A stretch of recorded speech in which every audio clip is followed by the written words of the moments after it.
United Methodist Church. You can take this time to fill out the attendance card if you're a visitor. And please fill out the prayer cards that are in the pew if you have any special prayer requests or concerns. Also, we have a couple of announcements this morning. Dana? Good morning. Next Sunday, July 9th, will be the first Sunday that our new pastor will be here.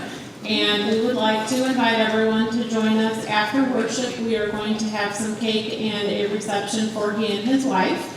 So if you can mark your calendars, bring a friend or two, and plan on joining us after church next Sunday. Thank you. And Jared? I'd just like to thank those who helped prep the parsonage. With kind of a short notice. Pastor Ed moved out on Wednesday.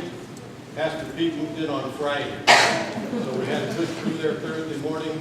We not only worked on the inside, but also in the yard. So thank you very much. Thank you. Are there any other announcements?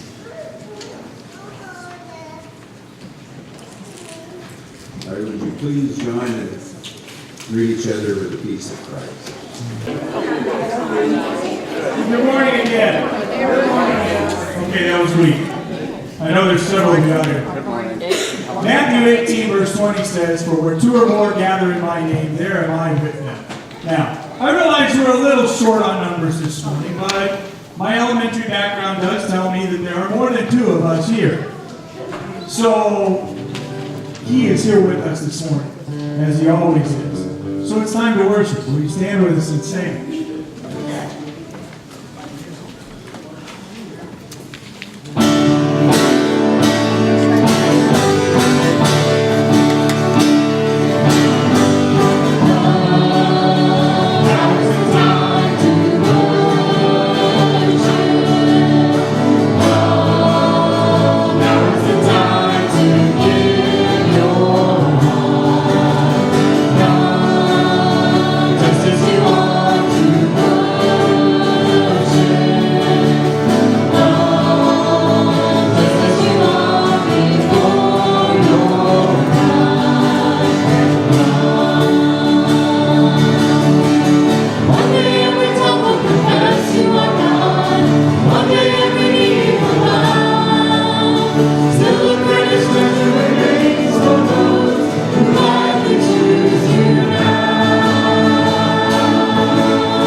Heavenly Father, you turn water into wine.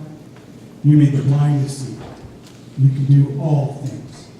Be with us this morning and help us to draw closer to you today.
Please join me in the opening prayer. God of all people, we come together to be a community of faith, striving to grow closer to you and closer to each other. Be with us as we seek to hear from you, where you are at work and what you require of us. You created us all to be agents of your love, justice, and mercy. Help and empower us in these tasks. Amen. Good morning. Good morning. I welcome you to the church as well, and I have words of concerns. And I hear a lot of joy in the back of the sanctuary. They're egging each other on here. Please consult the list, and if you have people you wish to add or take off of the list, please let Lynn know so that she can get that reduced or expanded as necessary. There are 3 cards here for prayer requests. One is a co-worker of Leanne's. Her name is Gloria. Her newborn granddaughter is having seizures and difficulties, so she's in the NICU. She's had breathing 2 weeks after birth, and she's still there. So please be with this Gloria's newborn granddaughter. Leanne, is there a name by chance? I honestly don't know. Okay, I mean, there is a name, but I don't know. There is obviously there's a name, yes, but we don't know it. Also, Gary Marshall has had some recent doctor's visits and so forth, so there is less back pain and better mobility. And that is definitely a joy. But also going to see if there's a new procedure that can help in the long term for that.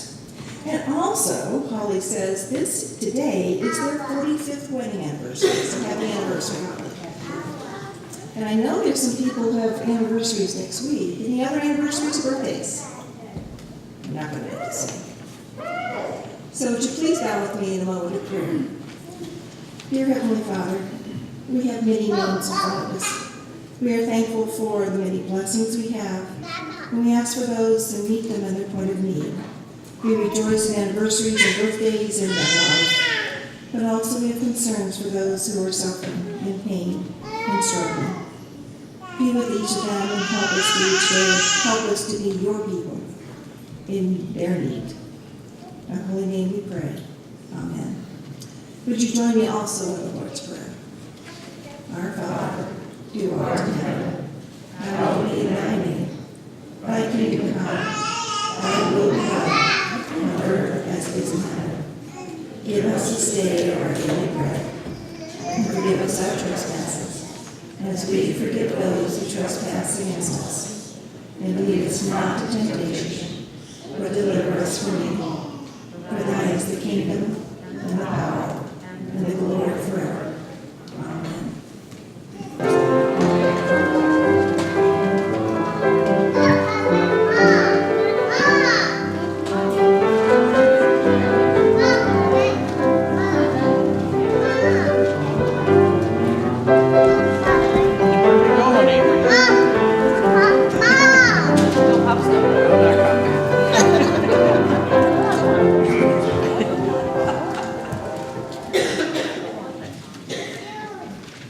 I love your shoes. I don't have any shoes to go with this outfit. I think your shop. All right. I love that song, and if I had a good voice, I would have sang, but I don't have a good voice. I didn't want to scare everybody away. You're so sweet, so sweet. Don't become a teenager. Okay, so do y'all know what 4th of July is for? 4th of July? Besides a parade? Parade that stresses somebody out, but I will not say their name. Is it for independence? Something we fought for, right? From England, right? Because we wanted to be our own country. Because we had different ideas in England. We all came from different places, different countries. We had different ideas, and even different religions. And we all looked different too. But we were sure of one thing. We wanted to be a country united. Just like our church is made of different people that come from different backgrounds, different ages, We have lots of different ages here. But we all come from different towns too. Like I came from Belco and I moved here. Yes. And probably other people came from different towns and moved here too. I mean, some people were born and raised here, like my kids. Some of you were born and raised here. But we all know one thing, we want to be one church united, correct? So like, that's our theme for the weekend, one church united, just like 4th of July, one country united. All right, we'll make this quick. You want to pray with me? Dear God, thank you for our beautiful country and those who have fought for our independence. We pray for our church as we continue to be one church united with Christ. Amen.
Our scripture reading is from Ephesians chapter 4, verse 4 through 6. There is one body and one spirit, just as you were called to one hope when you were called. One Lord, one faith, one baptism. One God and Father of all, who is over all, and through all, and within all.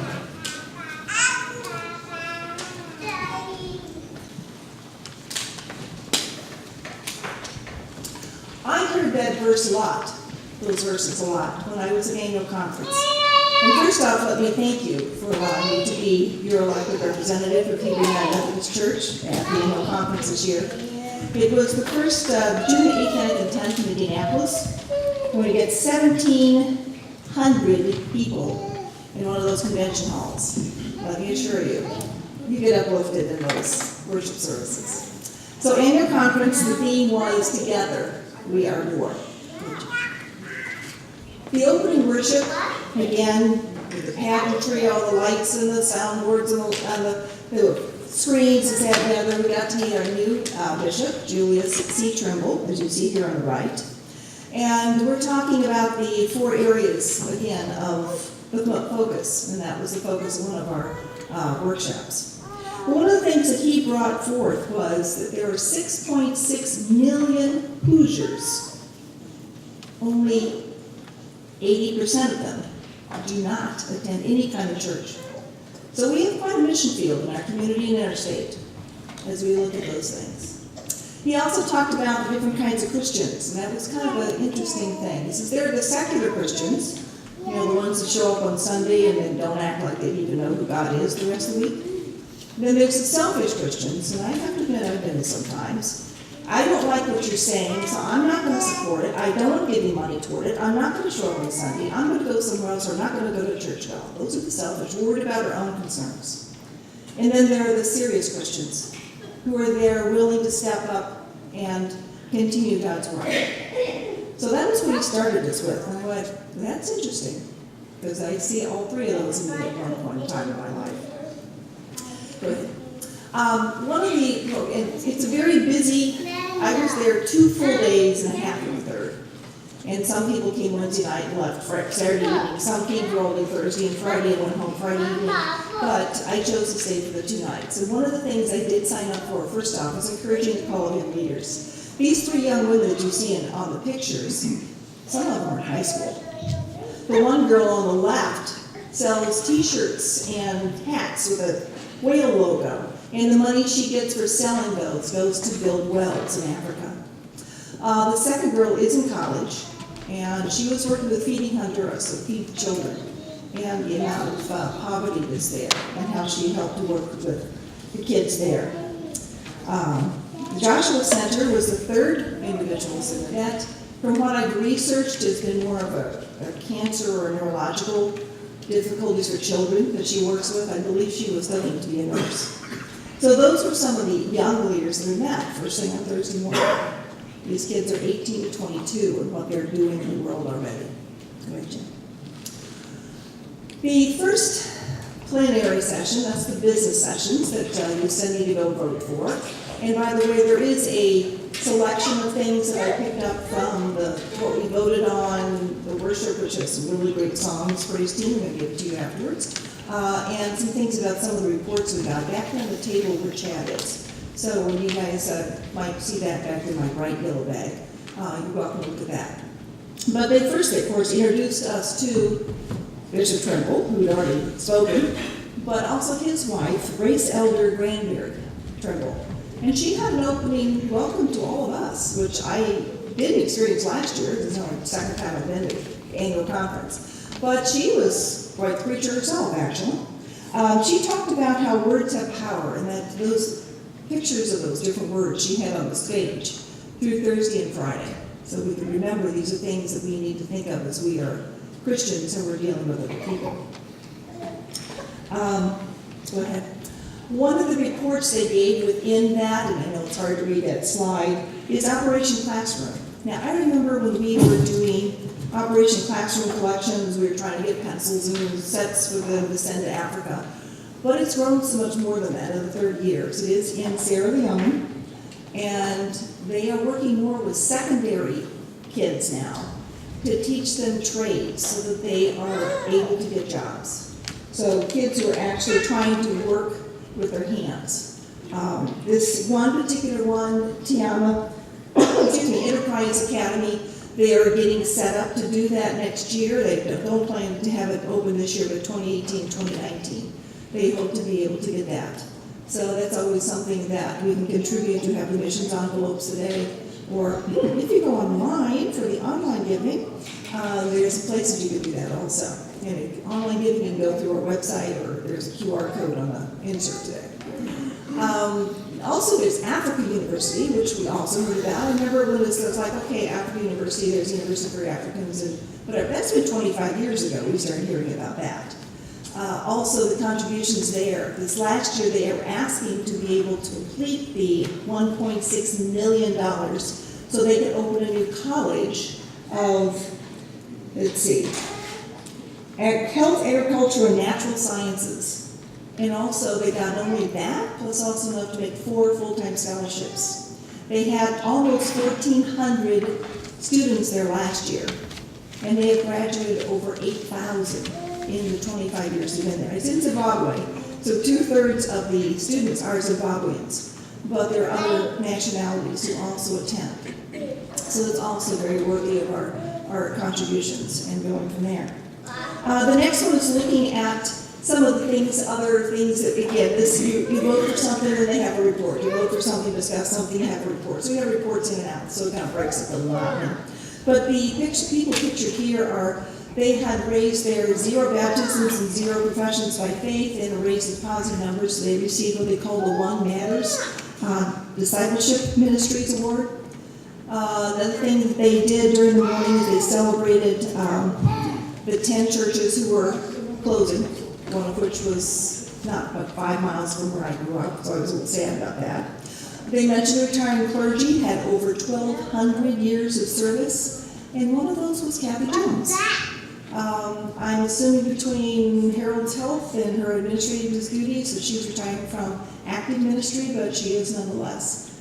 As far as I know, I asked Ron, did you hear if she's continuing administrative duties, or did you find out? I believe She she's is? in an administrative position. Okay, so she will be still working within the church, just not in a pulpit setting. And also in the evening, one of the evenings, they had a service remembering of those, and they had, in the back of the booklet, they had like 40 different pastors or wives, local pastors, and so forth, who passed away. So they had a service remembering a comedian that evening as well. The laity session was, they used the word "just say yes." It was a book by this one gentleman that to try to calm fears of when we get ready to do something, the naysayers. So, people are afraid to even offer suggestions because of the fact that they're going to hear somebody say no. And I know that's true. I mean, I've been in many meetings where you're like, oh, I could bring that, no, that's not going to go over. And so reinforce your heart, dream big. So be permissive, give. You may fail, but you know what? The growing churches fail more because they try new things until they find the one that works. So don't be afraid of the no. If we say no, what are we saying to Christ's work? We are trying to find ways. When we say no, what impact do we have on the work of Christ? Is what she brought up. And I like the saying she said, be a laboratory. Experiment. You may fail. But you will build connections and relationships, which are so important for other things to work. So I was impressed with what they had to say there to us who were not ordained ministries. Go ahead. That evening I went to one of the dinners, Mission Guatemala. Now there had been a large contingency through the bishop to go to Guatemala in early May. In fact, Pastor Pete, who's coming next week, was one of those people. So I sat with him and some other people I knew from Emmaus that evening. And this particular gentleman, Tom Keaton, has been there, I don't know how many years they've been there, but they work with the people of Guatemala. Firstly, they do provide dental clinics, medical clinics for anybody coming in. They're trying to do dental clinics, but they can't keep dentists to stay long enough, so they don't always get very successful there. But they also do nutrition for the people, because it's a very impoverished area. And not only do they try and teach them these are the kind of foods that kids should eat in schools, they have the staff of the school and the parents come in and prepare them so they learn how to provide nutritious meals for their children. And they, of course, do a community aid, helping in building this, that, and the other. And they've been there a number of years, and they were very, very well known. They sell different, in fact, little beadwork and such the women will do. They'll sell jewelry or different types of things to help raise money for their families, and they have those on sale there as well. The keynote speaker that evening was a gentleman, Reverend Joseph W. Daniels Jr. But he talked about it as if Christianity is real, then let's see it. He said if your Christianity is real, then let's live it. Because together we are real. And real to him means these things. Be relevant. Relate to people. What's perceived in our minds and what reality is only overlap a little bit. So there's a lot. We perceive one thing, but what's really out there is something else. And I think we've experienced that. We tried new things and it didn't go over well because we had our perception of what was going to happen. And it didn't happen well. We're not going to do that again. So that was interesting. We said what's perceived and what's real may not be the same thing. We need to make it relevant to the people we're trying to reach. Be enthusiastic. Get out there and do it. Do it with some, excitement here. Be authentic. Be real of what you want to do. It says make it a safe and judgment-free area, so they are feeling comfortable and loving the existence, so we are able to work with that. He talked about the, excuse me, about 17% of the Americans, all Americans, attend any kind of church, synagogue, or mosque. So that's real close to what Bishop Trimble had said, about 80% of Hoosiers don't go to church, which is about the same in our country. So there's a lot out there. And also talk about the one Acts 3 talks about that man who was lame from birth, that Peter and Philip were one of them were talking to. He said he used that analogy to today's church. He was lame from birth and he was sitting there because the community could not heal him. Lame churches, the infighting, the power struggles that we have. We've been doing it for a long time, like from birth. And therefore, we can't really accomplish anything because we're still arguing with each other. And his interesting comment was the fact that there was 97% of clergy, that's a pretty high number, and 72% of laity who do not expect God to work and move them. That's kind of frightening. 3/4 to almost all of us are not willing to do it because we don't think God would work through us. So that was interesting, the fact that he made that analogy to present-day churches. And the next slide is showing that how it kind of works outward. The individual, and we've got this membership card that we brought forth to you, and we're going to put it in front of you again, about the different things that Pastor Ed talked about vows of membership, support it with your prayers, your presence, your gifts, your service, your witness. As individuals, we have to work on ourselves. And then as a congregation, we can begin to do something. And that transfers into our community, and then we change the world. So the transformation starts with us. So we need to be working toward those things. Go ahead. Friday morning, like I said, it's a full day. I finally checked into my room like 8:30 that night. We had this lady who was with the World Mission Methodist Evangelism. These other groups that I've talked about have been helping people survive. This group is specifically designed to help make new converts to Methodism, or to Christianity. She talked about there are 12.4 United Methodists in 136 different countries across the world. And she said, don't do a zoom lens. Is everybody like you? Make it a big, wide-angle lens. We all have differences. We all do different things a little bit slightly different, but we're all believing in one God, one nation, one body. So, again, the fact that you can't transform it just showing up here and going to church. You have to be the church. You have to live it. So she says, pray not for the day when these differences disappear, but in eternity when those differences no longer bind us. How easy it is. All the denominations we have, the Baptists, the Christians, the Jehovah's Witnesses, whatever, all these different things, are we all going for the same purpose? But we all argue about, we don't do it like I do, so it's wrong. So get rid of that zoom lens, open it up to wide angle. Go to the next one. The backpacks. Yes, you had me. I said I was going to take a backpack, and I did. I took 2 of them. And thank you for all of those great generosity that you showed. We had over 900 of them collected, and those were going to be dispersed throughout the state, they said, to the homeless people. And it was pretty awesome to see that pile growing throughout the weekend. The next one. This is looking at the more local area, the types of things we talked about. And yes, our goal, so widely, the important goal is our 100% of our churches, pastors engaged in life-giving churches for Jesus Christ in the mission field by 2020. Again, mission field can be outside our door. It doesn't have to be across the world. But some of the things we did vote on, as I said, the booklet is back there. One was just basically equality of women specifically. The one we had the biggest discussion, like in 3 different sessions over 2 days, was for the suicide and homelessness prevention for, I always get the combination incorrect, the LGBTQ youth.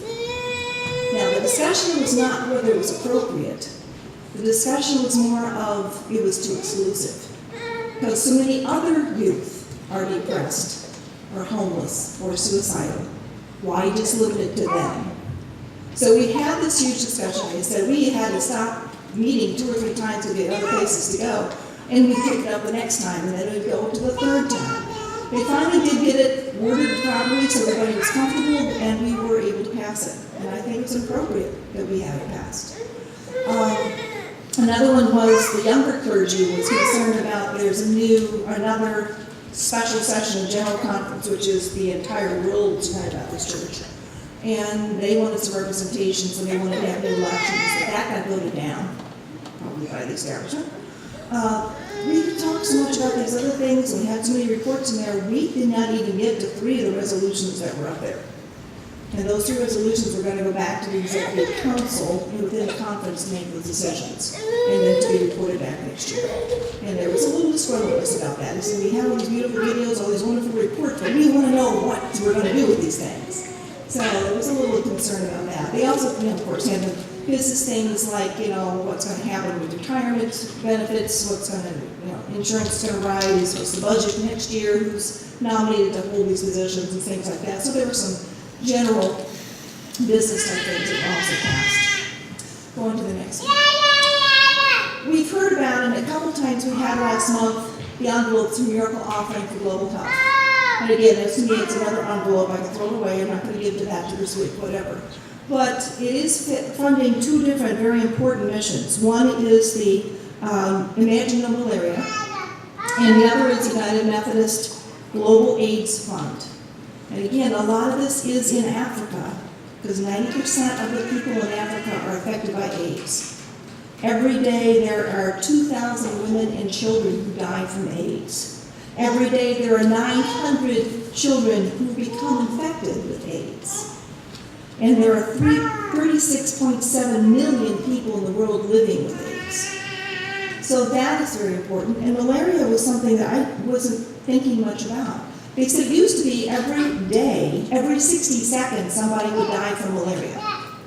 With the funding they've gotten so far, mosquito netting and whatever, medicines and so forth, now they have 1 person every 2 minutes.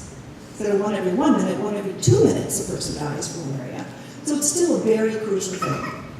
And the 292,000 children in Africa will die, or did die in 2015 from malaria. So these are health issues that we don't have here, but other parts of the world do. So our money goes toward that. The next one, Jen. Creating new and renewed congregation. That was one of those 4 workshops I kept begging for you guys to go to.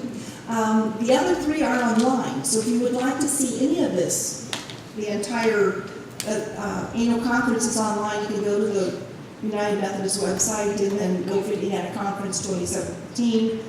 But each of these, and I have not looked at the other 3, I want to do that. But this is one that I thought really applied to us, creating new and renewed congregation. I feel like we're beginning, the wheels are turning, and we need to keep going forward and not lose the momentum here. But they talk about the CPR for congregation. C is core processes, P is praying, and the R is for relationships. Things we've heard a lot in the past 18 months from Pastor Ed. But they said, core processes, one of them is inviting. We need to have an intentional way to invite people to the church. Who are we going to invite? When are we going to invite? How are we going to do it? It's got to be something that we develop a culture of invitation, not just be surprised, oh, we got a new person today. So we need to be intentional about inviting. And then connecting. They had a 5-10 link. I thought that was kind of interesting. 5 minutes before service, as if we have any problem with this, you talk to people around you. But it's not just the person 3 feet away from you that you know well. It's within 10 feet of you, which they call a circle in the radius of care, and find out what's going on in their lives. And if there's somebody who's got an interest or a concern, somebody else who does that, link them up so they have connections with other people that they can share. My husband is talking about motorcycles, or my child has been sick with such and such, or I had a child who did that, or I knew somebody who could link them up with people. And I thought that was a neat way of connecting people, the 5-10 link. Thirdly is disciple, to baptize and to actually teach. And you're going to be hearing from Alice and myself and Doug and from John about our new classes of study that we're having, different places, different times. You'll be hearing a lot about that in August, and I hope you'll sign up so we can start in September. The discipling of people is to teach them, and we have a variety of things of that will be involved in that. And then sending. Now this one frightened me. It said there are believers and there are disciples. Believers are the mental understanding of who God is and what He's done for you. But there's no sacrifice and surrender. We believe in God. We always talk about, what do you believe? The demons believe in Jesus. They know who He is, and they tremble. Are we any better than they are? We've got to step up and put our surrendering and our sacrifice in place, because the disciples didn't sit in the temple praising God until they had to get out. But when they did, we're here only because they did. We have to get out and be disciples, to be sent out. So those 4 core processes, I thought, were something that we really need to build upon. As mentioned, prayer and relationships. Relationships are so important. This gentleman commented, we were at the end of the time we were supposed to go one place next. In fact, I went down the hall, so 5 of my friends from Emmaus gave me all high fives, said, sorry, I gotta go somewhere else. I mean, it's just that quickly, you have to move. But they talked about relationships. This guy said, my fishing pond, my relationships are built where I'm at. Where is your circle of influence? His was Barnes and Nobles and Planet Fitness. I thought, interesting. But he knew who we worked out with. He knew the people who wasn't there. Let's check and see what's going on with them. The people who were running it. The people who were at Barnes and Nobles. We sat and had a cup of coffee and discussed things in the cafe, whatever. He was there a lot. So that was his fishing pond. That was his place in making connections and relationships to help to bring these people to church. It's not just going down the street to the person in the impoverished house or the person across the street. It's where you are and what you do. So the place I had to run to was the missions luncheon, which is here. And these 2 gentlemen, interesting. The first one is the gentleman on the left. I love this story. He was talking about the mission they have in Union City, Indiana. Now the city itself is half in Indiana, half in Ohio. It's right on the border. They couldn't actually, obviously, take over within the first responders, but they prayed for the first responders and got them kind of on board to do a lot of things. They would have a Christmas pullover. They'd pull people over at Christmas and hand them a gift card. You see this every once in a while. You can't do such and such ordinance, you can't have this. They would sponsor a shop with a cop. They also would have some of those first responders to help them do the armor of God, BBS. This is the BBS on steroids. But you've got a policeman there showing his armor and trying to talk about how God's armor there. And also we have a youth building program. The kids who are juvenile delinquents are put in this program as an option. You go to church for 6 months. You work with a mentor every week. You do 50 hours community service. And they will completely wipe your slate clean. And they said it has becoming a very good process for them to be able to turn these kids' lives around. And another thing they talked about, I've seen it on Facebook. They have police cars with "In God We Trust." That was the side of Indiana. Ohio's motto is, "With God all things are possible," so it was not a problem because it was part of their state motto. Union City, Indiana got taken to court, probably by the ACLU, who said, you can't do that. This is a biblical reference. You can't do that. You got to separate church and state. You know what happened? The judge said, it's just another quotation. Why can't they? So they got it. So the Union City, Indiana has "In God We Trust." The Union City part of Ohio has "In God Things Are Possible" on all the police cars. Pretty cool. The gentleman in the top corner and the girl behind him were members who went to Mission Discovery, that they did BBS and painting and cleaning and so forth. They were in doing small craft work and so forth. This country is in Ecuador, South America, which is a 95% Catholic community. They have a Methodist church of 16 to 20 people, less than what's sitting on this side of the church, they have built an elementary school, and they're working to build a middle school and a high school to educate the kids in Ecuador. That's 16 to 20 people. But they can get energized. What can we do? And the last gentleman actually was a full-time missionary from the Congo. And he shared about we are being a sign of hope in the world. His story was so impressive. Not himself, but he talked about this one young Congo child, Congolese, I guess they call them, who was pretty much an orphan, but he hung around the airports and so forth, kind of he'd support the Manses with their flying missions and so forth, medical missions. He stayed at the airport and helped out, so he learned through the years about the airplanes, about flying. And this was, of course, Congo was in civil war. And one time it was not uncommon for Methodist pilots to get their planes commandeered for the military purposes. So this one pilot had his plane disappear because it was needed by the whoever was rebels, Commandant, and so forth. 5 days later, the airplane showed up in this guy's hangar again because this kid had gone and stolen it, flown it probably back to, and put it back in the hangar. Well, as soon as it showed up, obviously, he's now in big trouble. The family's endangered, and the pilot. So the pilot immediately made emergency medical leave. I have to fly this out of the country, so he get the plane out of the country. This Congolese kid took his family into Zambia, so they were across the line. And he stayed there too, because he was now a fugitive. And next year, the commandant is showing up at his family's home looking for him. Well, why do you need him? He's not here. He's not in the country. The commandant's plane turned up missing, and we know he took it.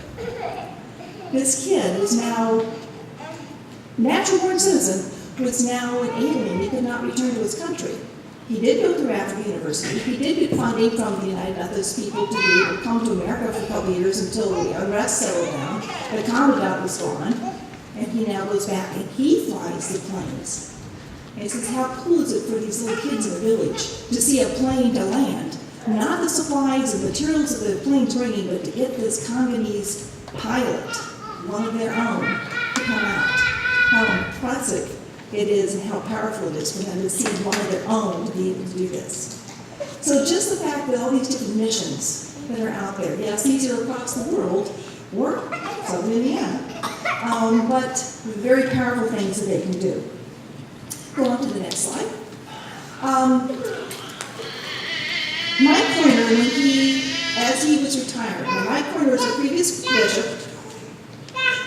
I want to say 8 years, I'm not sure how long he was in place, but he's been around for a while. And he grew up through Upper Forest. He was accepted Christ at Upper Forest. He accepted the call of the ministry at Upper Forest. And if you've been at Upper Forest as a child going to camps as I had, it's a very special place. But it's also grown in disrepair through the years. And one of the places was the auditorium, which was literally falling apart. And so he had raised over the past several years money to be able to build this new conference center in place of that. And I had to laugh as they're explaining about this building, as it now has indoor plumbing, and going, you're right, there were no bathrooms in that place. There was no air conditioning. You open the doors and hope the mosquitoes didn't eat you up. And so they have now made this beautiful facility. You can see the technical stage there with the screens on either side. They have conference rooms, there's air conditioning inside, no plumbing. And so it was kind of neat. We had the live feed. So we were doing part of the litany, and Upper Forest, his group, he's there in the center looking at the paper, doing their part of the litany, and then at the end, they have the ribbon strung out, and both people on our stage and the people at Upper Forest cut the ribbon to dedicate the new facility. And I did see someone's picture on Facebook the other day. Yes, it's really a beautiful place. So if you do have ties to Upper Forest, go back and look at it. It's supposed to be really phenomenal. So we had to interrupt one of our meetings for that, too. Well, then Saturday morning, we had this gentleman who spoke about the community prayer breakfast, and he said he's talking about the unity of the church. He's a Quaker, and kind of loved it. He's a very humorous man, I will say. He talked about the fact that he was in his first appointment, he lasted over 4 weeks because he did not believe in hell, and they didn't feel that was possible for a minister, what do you call him, a Quaker belief. So they expelled him. He says, then I went somewhere else for 4 years and I understood the concept of hell. So he had a very difficult time there, but he was very humorous, but very much, in fact, we don't think about, we talk about unity only because we aren't unified. we talk about unity because there are differences that overcome us. So he really was talking about how to try to be more unified in what we do. But he was a very enjoyable guest speaker that morning. Saturday morning, that is the big celebration of ministry. This is the commissioning and ordaining service. As you see, though, there are also baptisms. The ministers bring their young children to be baptized by the bishop, which is this very special thing. So here's the 3 little precious kids to be able to be there. Go ahead, the next one. Then they also had, there we go. There was a lady, she was the first woman bishop of the Washington, D.C. Region Conference, whatever they call it. She was very powerful. And she talked about a life worthy of the call and how to tune out all the naysayers, turn out all the whatever, and keep focused on what you need to do for God. And she says, our call is to strive to live, love, listen, and lead well. Because we are the only translation of God's Word that many people see. And you've probably heard that we're the only part of the Bible people ever see. It's the same idea there. But she says, bear with one another in love despite differences and disagreements. We may not agree to all the same matters facing the church, but we must remember that we are more together. So time again, that theme came up. And I thought it was kind of cool because that meant the new ordinance, which you see standing there in the bottom picture, there was about 10 of them who were going to be blessed by not one but 2 bishops praying over them that day. I think that was kind of cool. And go to the next slide then. The ordination process itself is, these people have already gone through that. This particular gentleman, Mark Rock, I had his kids at Jerry Ross. Well, one of his kids, Jerry Ross, years ago, obviously. It's been 12, 13 years now. So I've known the family for a long time. They live locally. He's been a local pastor for a number of years, had different pastorates, gone through all the classes, all the things to be able to become a full ordained elder. So it's kind of neat to see him. And they pray over them. Now the pictures are larger, the screen you see at the bottom corner is the pictures of people, that's the actual thing going on. They pray over them, they lay their hands on them. Afterwards he goes over, he receives, I'm assuming, the book of discipline, I don't know, they give him something else in their soul as a minister. And that was really cool. Both years I've enjoyed that service greatly. Some people leave Friday evening, I stayed just to see the service on Saturday. I didn't even know he was going to be ordained until I happened to see his wife's Facebook page in the morning. And I thought, oh, I didn't know Mark was getting ordained today. Another thing was very touching, very emotional, was one of the women in their group of ordinands was to be commissioned as a full elder. She herself had spent 30 years as a NASA engineer, had accepted the call, very rough life, illegitimate child, drugs and so forth in the background, and she changed her life around, was becoming a full-fledged elder. She died in April. She had fulfilled all of her requirements to be an elder. And even the bishop's voice was cracking as he told about the fact that she had met all the requirements, and so they gave the stole to the family. And that was very touching to be able to see that. So they even honored her and her passing. And it was just a great celebration of the time and effort these people have become our elders, our ministers. Final one.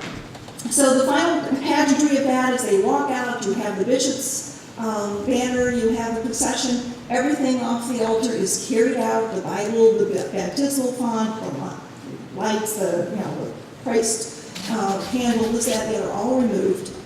And the last thing you see the bishop's walking out and he's carrying the staff because he is our shepherd in our United Methodist Indiana group.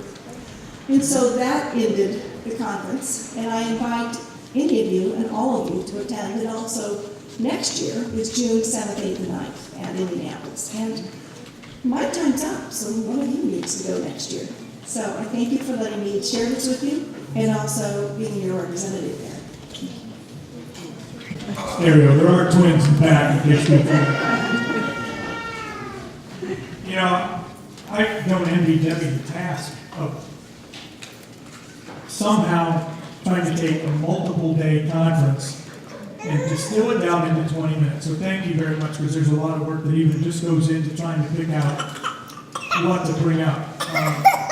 But I pulled two things out of there, excuse me, that I think continues with what our church is on the path for. We need to be serious Christians. We need to work together. Because together we are more. And that is such a clear mandate for what we need to do. So would you stand? Because this song talks about together what we can do.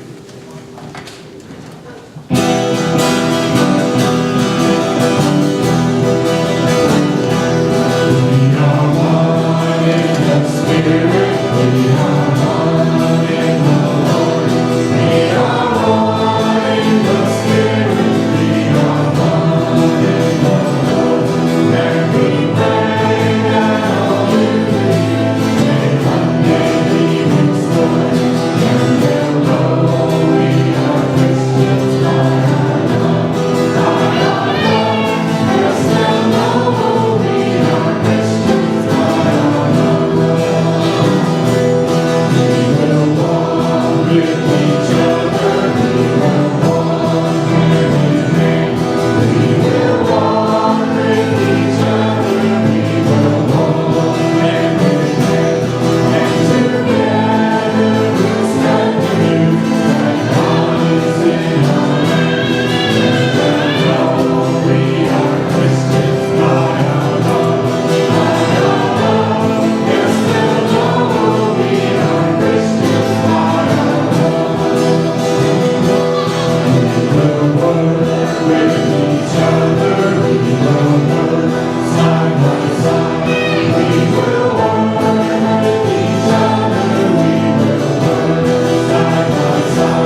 we have to give back a portion of God's gift to us. Would the ushers please come forward? Thank you, Joyce and Robin. You please stand and join me in prayer. Loving God, we are gathered together to listen to your word and to witness its truths. We give joyously today and dedicate this offering to your word. We are inspired to share your glorious love with our brothers and sisters in Christ. Increase our talents and offerings so that your name is exalted with unending praise. Blessed is your name. Amen.